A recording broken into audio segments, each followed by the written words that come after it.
क्या आपके पास भी पेयर ट्रेड ये, या फिर मौका देखते हुए, माहौल देखते हुए थोड़ा सा, क्योंकि हम देख रहे हैं कि डिफेंसिव में थोड़ी थोड़ी बाइंग आ रही है, क्या उधर शिफ्ट कर लें? ये आशीष जी, मुझे लग रहा है कि थोड़ा डिफेंसिव के तरफ हमें फोकस करना चाहिए। और जो दो स्टॉक्स मेरी नजर में अभी है कि जहां पे एक अच्छा मोमेंटम बना हुआ है या फिर वो आउट परफॉर्म कर रहे हैं मार्केट्स को ये फॉल में। तो पहला स्टॉक है परसिस्टेंट सिस्टम्स। परसिस्टेंट में हमने देखा कि एक मीडियम टू लॉन्ग टर्म जो ट्रेंड है वो पॉजिटिव है। यदि हम देखें तो पूरा अगस्त से सितंबर के बीच में स्टॉक 4800 से 5900 का एक स्टॉक ने रैली दिखाया था। उसके बाद पिछले 30-35 सेशन से स्टॉक एक कंसोलिडेशन में और एक राउंडिंग पैटर्न बना रहा है। तो अब एक फ्रेश अपमूव की तैयारी में है stock. Daily weekly monthly chart सब पॉजिटिव है और गिरते हुए मार्केट में भी स्टॉक अपने आप को होल्ड कर रहा है, ये सबसे बड़ी बात है। तो मुझे लग रहा है यहाँ पे शॉर्ट टर्म मूविंग एवरेजेस को भी स्टॉक ने तोड़ा नहीं है। 20 दिन के एक्सपोनेंशियल मूविंग एवरेज के ऊपर अभी भी सस्टेन कर रहा है। तो यहाँ से परसिस्टेंट में खरीदारी करी जा सकती है 5800 के स्टॉप लॉस से 6150 का टारगेट। दूसरा स्टॉक है टोरेंट फार्मा। अब टोरेंट फार्मा में मीडियम टर्म जो ट्रेंड है वो पॉजिटिव है। स्टॉक में हमने देखा है कि पिछले 6-7 महीनों से 1400 से लेकर स्टॉक 2000 तक का स्टॉक ने रैली किया। वहां से रफली 30-35% तक का स्टॉक ने करेक्शन दिखाया था और एक नया बेस बना रहा है 1800 और 1880 के बीच का। आज स्टॉक में हमने देखा है कि एक वॉल्यूम बेस्ड बाइंग भी हुआ है और जो अपनी शॉर्ट टर्म मूविंग एवरेज है उसको भी रिक्लेम कर दिया है। तो शॉर्ट टर्म टाइम फ्रेम में रिवर्सल है, medium to long term time frame में स्टॉक पॉजिटिव है।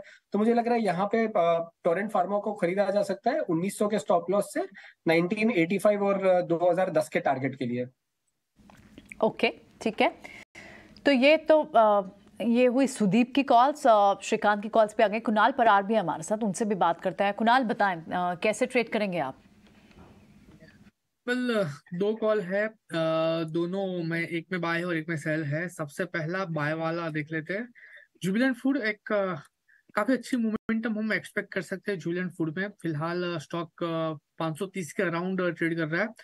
बाय करके चलने की सलाह है। और टेक्निकल चार्ट की बात करूं अभी फिलहाल, तो टेक्निकल चार्ट पे काफी अच्छे सपोर्ट पे स्टॉक ट्रेड कर रहा है, 522 520 के सपोर्ट पे। और पहले भी सेम लेवल का रेजिस्टेंस फेस किया था, उसके बाद सेम लेवल का सपोर्ट लिया था और उसके बाद 555 तक के हाई स्टॉक ने बताए थे। तो जुबिलेंट फूड पे थोड़ा सा फोकस करके चलने की सलाह है। टेक्निकल चार्ट काफी अच्छा है। 515 का हम यहाँ पे एसएल मेंटेन करके चलेंगे। टारगेट की बात कर लेते हैं। टारगेट 545 का रहेगा पहला, एज पर द जियोमेट्रिक।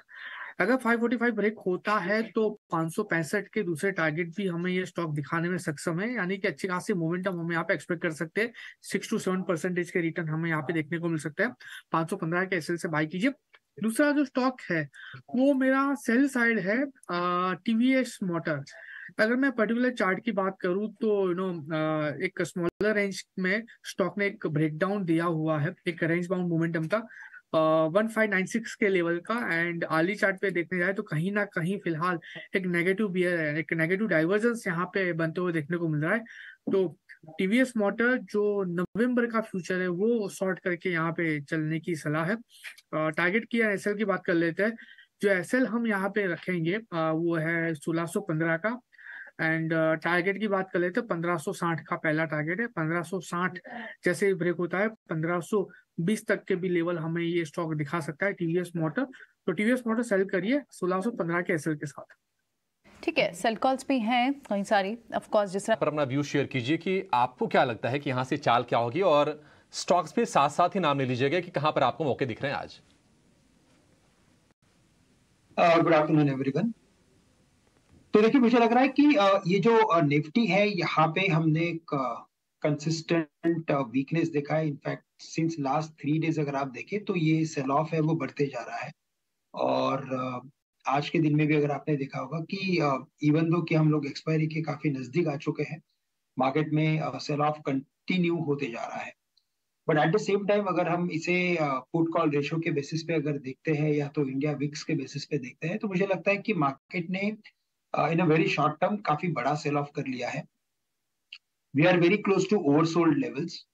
तो 19,100 से लेकर 19,000 के रेंज में अगर कुछ कॉन्ट्रा खरीदारी अगर करते हैं तो मुझे लगता है कि एक अच्छा रिबाउंड हमें आने वाले कुछ दिनों में देखने मिल सकता है। पॉसिबल है कि कल एक्सपायरी है तो शायद हम 19,000 के लेवल्स पे देख सकते हैं, लेकिन ओवरऑल मुझे लगता है कि इस रेंज के अंदर या तो इवन एट करंट लेवल्स 19,120 के करीब भी कुछ कॉन्ट्रा पोजिशंस खरीदी जा सकती है। एक अच्छा रिबाउंड मार्केट में मिल सकता है। बैंक निफ्टी की भी अगर बात करें तो यहाँ पे भी सेल ऑफ है, लेकिन यहाँ पे भी अगर जो इंपॉर्टेंट लेवल्स है, जो 200 डे सिंपल मूविंग एवरेज के जो लेवल्स थे उनके नीचे ये ट्रेड कर रहा है, लेकिन काफी ओवरसोल्ड एक्टिविटी है, तो यहाँ पे भी एक हमें टेम्पररी पुल बैक देखने मिल सकता है। तो शॉर्ट टर्म ट्रेडर्स अगर है तो एक शॉर्ट टर्म मूव के लिए एक रिवर्सल पैटर्न का वेट करें, लेकिन अगर यहाँ पे अगर थोड़ा सा भी पोजिशनल अगर व्यू है फॉर नेक्स्ट 4-5 डेज तो यहाँ पे कुछ कॉन्ट्रा खरीदारी की जा सकती है। और जैसे कि इस मार्केट में अगर देखें तो अगर कुछ कॉन्ट्रा पोजिशंस अगर इस मार्केट में बनानी है तो करंट लेवल से मुझे लगता है कि एक तो जो आउट परफॉर्मिंग स्टॉक है वहां पे फोकस करना चाहिए, और एक पर्टिकुलर जो स्टॉक जहां पे हमने काफी बड़ी एक्टिविटी देखी थी, दैट इज GNFC, वहां पे अगर लॉन्ग की पोजीशंस बनाते हैं तो ये स्टॉक हमें लगता है कि एक अच्छे रैली में कन्वर्ट हो सकता है। तकरीबन अभी ये चल रहा है कुछ 648-645 के आसपास। मुझे लगता है ये स्टॉक 695-700 के लेवल्स दिखा सकता है। स्टॉप लॉस यहाँ पे रखे 630 का, और साथ ही साथ मुझे लगता है कि ITC पे शॉर्ट की पोजीशंस बनाई जा सकती है क्योंकि इसने अपने इंपॉर्टेंट सपोर्ट को तोड़ा है। तो अगर मार्केट में थोड़ी सी अगर और बिकवाली बढ़ती है तो ITC को शॉर्ट करे। टारगेट यहाँ पे रखे तकरीबन 410 का, स्टॉप लॉस रखे 440 रुपए का। ठीक है, 2 शेयर ये श्रीकांत जी की तरफ से, एक बाई एक सेल। इंटरेस्टिंग है, ITC को बेचने की सलाह है और 410 रुपए के टारगेट, 440 से 460 के रेंज में समय बिताया शेयर ने।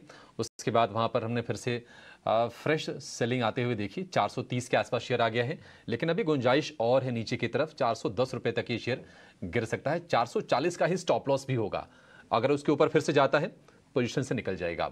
ये 2 शेयर